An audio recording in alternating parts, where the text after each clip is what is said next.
能防住太极图？圣人布置的大阵？李长寿化作了小蜥蜴，趴在画外虚空静静思索，很快就打消了强闯的念头，悄悄后退。一缕传声也在李长寿心底响起，却是多宝道人：此地有圣人道院，8成是一处陷阱，长庚多小心。小蜥蜴缓缓点头，并没有改变行动路线。他继续在画外穿梭，来回搜寻了几次，将这大城废墟翻了个底朝天之后，终于确定了一个城中的安全角落，悄悄钻回了天地间。此地布置了诸多沙阵，大城正中的那座破损殿宇便是众沙阵笼罩范围重合之地。且李长寿在画外搜查了此城各处，仔细调查了此地阵法布置，发现了一个关键的细节：所有沙阵的灵力涌动方向及大阵宣泄威能的方向是对内而非对外，所有困阵的灵力分布也都是侧重于内而非侧重于外。换而言之，布置此地者是想凭大阵灭掉闯到那破损大殿的生灵。是陷阱无疑了。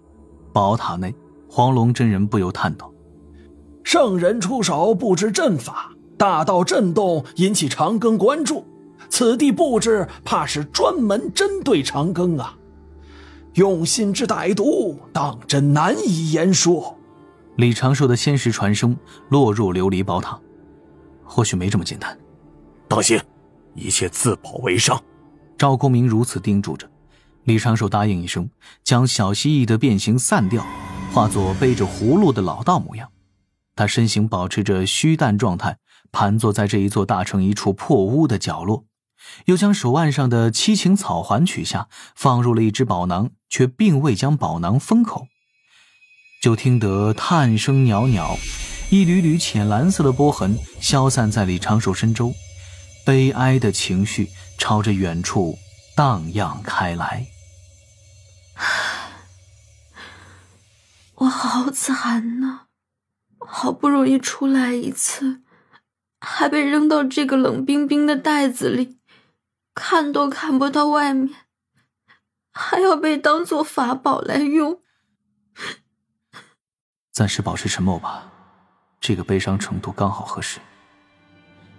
大城上方那一群修罗族高手丝毫没有察觉到这般七情波动，少顷，这些修罗族男女黯然神伤，各自叹息，无一幸免。有一修罗族的女子低声喃喃：我们真的是被抛弃的一族吗？一时激起千层浪，侧旁顿时传来了一声带着哭腔的怒吼：我不服，这是什么天命？这是什么命途？我修罗族永不为奴，永不为……喊这个又有什么意义？又能喊给谁听呢？何苦呢？何必呢？有意义吗？我们苦苦挣扎个什么呢？天地让我们自闭，自闭不就可了？喃喃声、哭泣声在各处响起。全员沉入这般情形中的修罗们丝毫没能察觉自己被人暗算，各自悲从心来。忽听一声大喊，一头8臂修罗突然就抬起了8只手掌，动作整齐划一，掌心砸向自己脑壳。老祖，我去陪你了。砰的一声，8只手掌8重打击，那修罗的无头尸身缓缓躺倒。立刻就有10多修罗族被影响了，陷入了绝大的悲哀，当场自尽。渐渐的，更多修罗族开始产生这般消极的想法，一个个不断的高吼低喃，似乎是在努力地说服着自己。自尽者越来越多，大半的修罗已经是泣不成声，想起了生平悲惨，想到了种种艰辛。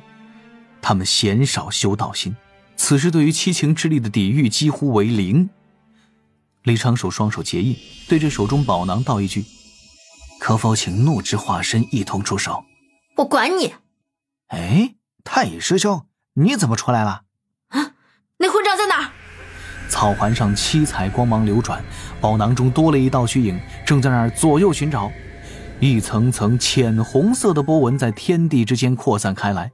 小哀叹道：我们都是生在草里面了，你还琢磨怎么利用我们，对付我们，良心不会痛吗？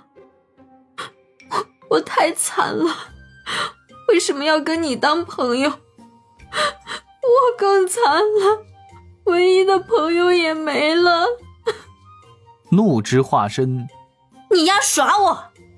悲哀、愤怒集合众生之力，后土修为境界所形成的两具七情化身同时发难。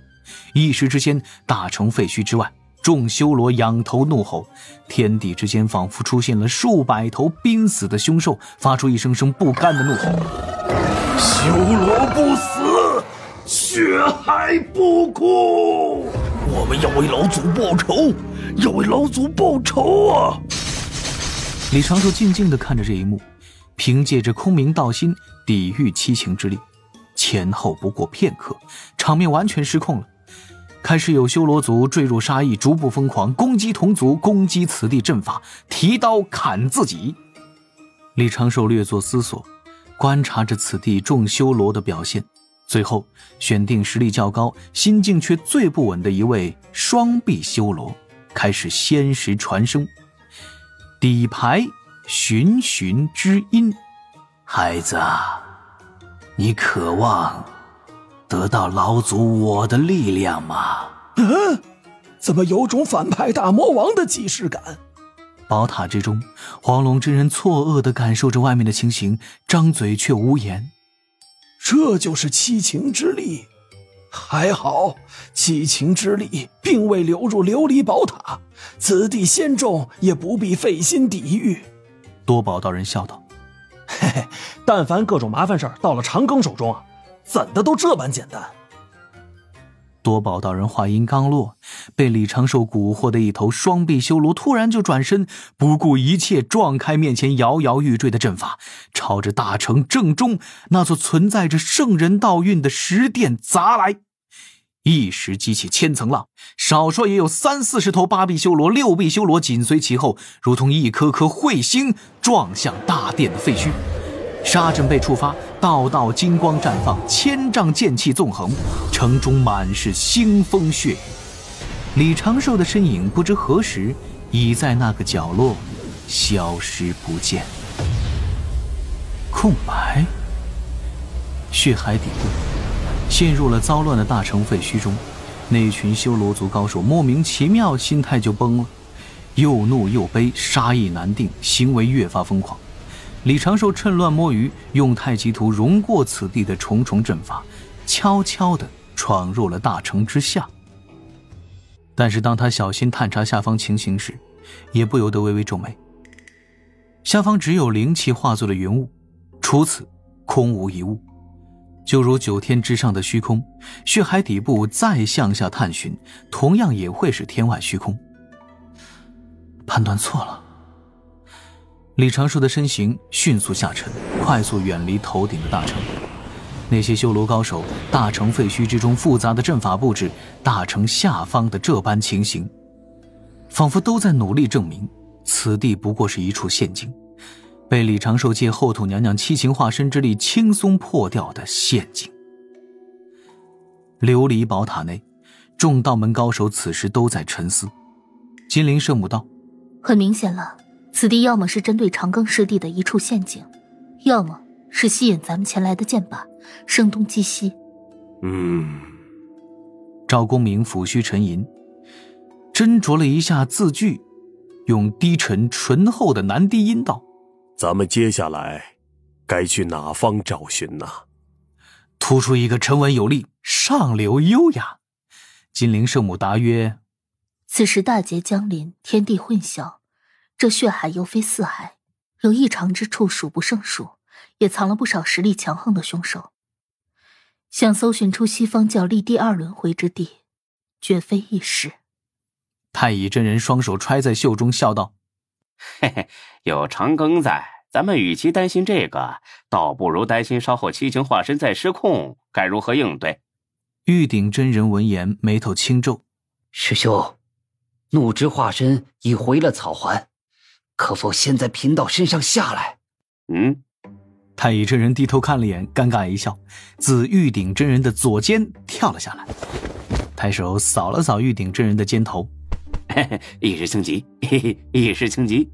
多宝道人提议，要不咱们分开搜寻？大师兄，咱们定不可分开。方才大德后土已说过，此前是圣人出手拨动了轮回大道，那圣人说不得此时就守在要害之地。他请了咱们前来，便是为了应对这般情景。咱们若是分开，岂非会被西方教各个击破？大师兄，我二妹说的对呀。那还能错了？肯定说的对呀。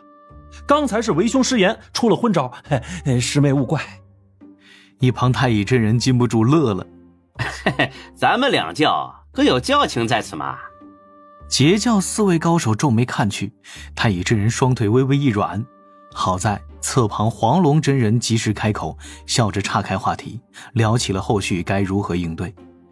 众仙讨论了一阵，都没有其他有效的办法。黄龙真人又问，长庚师弟为何还在下沉啊？先别打扰他，长庚应该是在全心盘算后续之事，咱们总不能将这般重担尽数都放在长庚肩上啊，谁对血海了解多一些啊？玉鼎真人突然开口，出来了。却是李长寿已经冲出了那一片纯净的灵气层，前方是一片漆黑的虚空。仙石无所阻挡，自行延展，李长寿只能感受到残缺不全的大道印记，以及虚空深处那薄薄的由天道之力凝成的天地之魔。按惯例，李长寿的心底泛起了层层感悟，被他暂时收起，回头再细细咀嚼。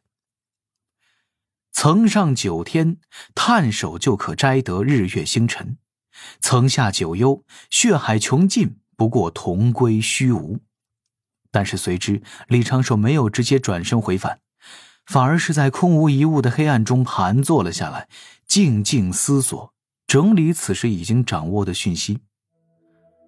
对方当真是故布疑阵，此时西方教估计已经在建造轮回场所，定不会给我太多时间去站在每一层，探寻每个可能之处，分析每一种可能出现的概率，只能试着跳出来，虚虚实实，实实虚虚，虚实不定，方成遮掩。抛开主观推测、推断、构想出的那些讯息，现如今真正掌握的实都有什么？西方迫切需要通过香火神国再开轮回，挽回这次在大劫之中的颓势。轮回大道有所震动，血海修罗一族明显知道西方教要在血海再开轮回之事。我一路探寻而来，找到了阵源，感受到了圣人道运。如果只根据这些讯息得出结论，这镇元之地必是最关键之地。将这几条讯息稍加推导，李长寿立刻捕捉到了此间关键。如果这一处大城只是陷阱，为何明面上只有修罗族的高手？又为何这些修罗族明显出现异状时没有西方高手接应？解释不通啊！修罗一族自身并无太多业障，他们也在6道轮回中的3善道，或者说是上3道，是天道认可的大族。若非情形特殊，西方教众高手又为何会放任这些修罗族高手冲破须臾大城各处的阵法？这就是破绽。李长寿缓缓站起身来，抬头看去，又将自身调转，头上脚下俯瞰血海。由近及远，越发浓郁的灵气，漫天云雾轻轻散散，云雾之下的血海就仿佛是暗红的土地。李长寿胸口缓缓浮现出阴阳太极图，心底低声叮嘱，找寻此地乾坤是否有异样，有可能是圣人出手布置的乾坤禁制。尽量不要暴露咱们自身。涂老大淡定地应着。李长寿胸前的太极图虚影悄然消散，化作2缕阴阳气息消失不见。很快，李长寿的心底浮现出了一幅画面，就在那废墟大城背部，李长寿此前路过的某处，几座大阵互相遮掩之处，乾坤出现了微弱的褶皱，仿佛有一道虚掩的门户。李长寿的轻叹声在琉璃宝塔内流转。各位还请做好准备，应当有圣人在此地镇守。宝塔之中，除却云霄仙子面色如平常时那般清冷，没有任何变化，其他的大手子或是面露恍然，或是轻笑几声，又或是如黄龙真人负手皱眉，努力地观察着外面的情形，心想这又怎么了？这是保险起见，李长寿又多加了2层伪装。他不敢施展遁法，不敢扰动乾坤，凭借着太极图的遮掩，缓缓靠近乾坤异常之处。